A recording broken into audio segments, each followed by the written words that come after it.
It was July 2007 in the quiet town of Cheshire, Connecticut. A warm summer night had settled over the neighborhood. Lights were going out one by one as families finished their evenings and went to bed.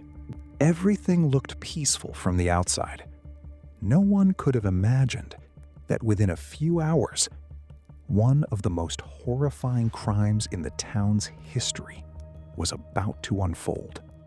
Dr. William Petit was a respected physician. His wife, Jennifer, and their two daughters, Haley and Michaela, were the center of his world. That evening, the family had eaten dinner together and talked about their plans. Haley spoke excitedly about school, while Michaela laughed as she shared what she wanted to do with her friends the following week. Their home was filled with warmth, love, and happiness. Across town, however, two criminals were making very different plans. They were looking for an easy target to rob. Late that night, they broke into the Petit family's home. They found the family asleep and quickly took control of the house. One by one, they tied everyone up and warned them that if anyone screamed or tried to escape, no one would survive. Dr. Petit was beaten and left bound in the basement. The intruders then forced Jennifer to go with them to withdraw money from the bank. Before sunrise, one of the men drove her to a nearby bank. Although the bank employees noticed that something about her behavior seemed unusual, Jennifer could not openly ask for help because she knew her husband and daughters were still being held hostage inside the house. After withdrawing the money, they returned to the house. At that point, the situation became even more terrifying. The criminals realized they had gone too far and believed there was no turning back. They made the horrifying decision that they could not leave any witnesses alive. Inside the house, fear had taken over every room.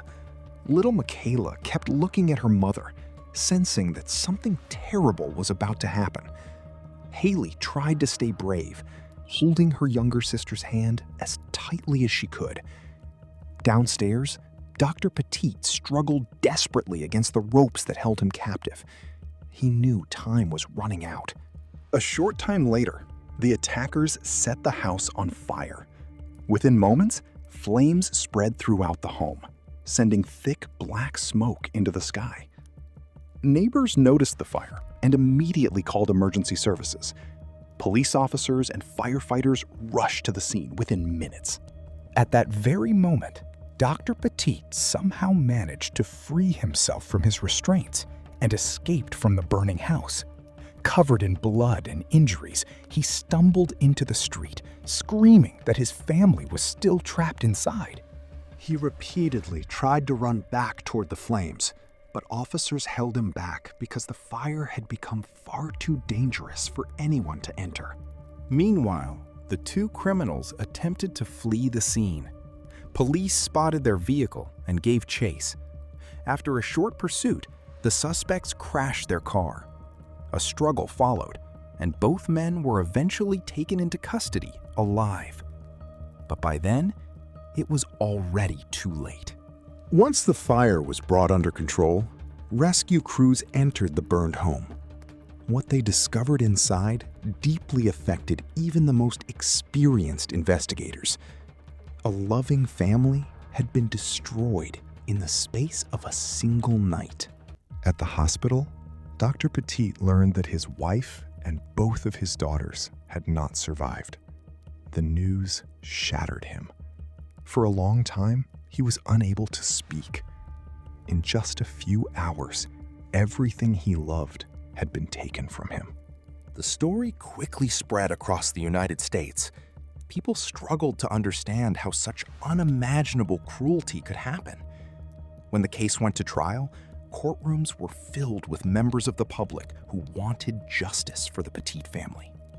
Prosecutors described the crime as one of the most brutal family murders in modern American history. After years of legal proceedings, both offenders were convicted and received severe sentences. Despite experiencing unimaginable loss, Dr. Petit eventually chose to dedicate his life to helping victims of violent crime and their families.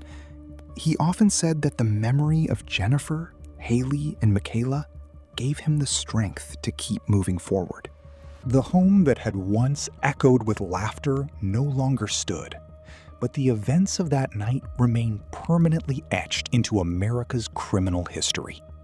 A tragic reminder of how the cruel decisions of a few individuals can erase an entire family forever. Thank you for watching the video. Don't forget to subscribe to the channel for more amazing true stories.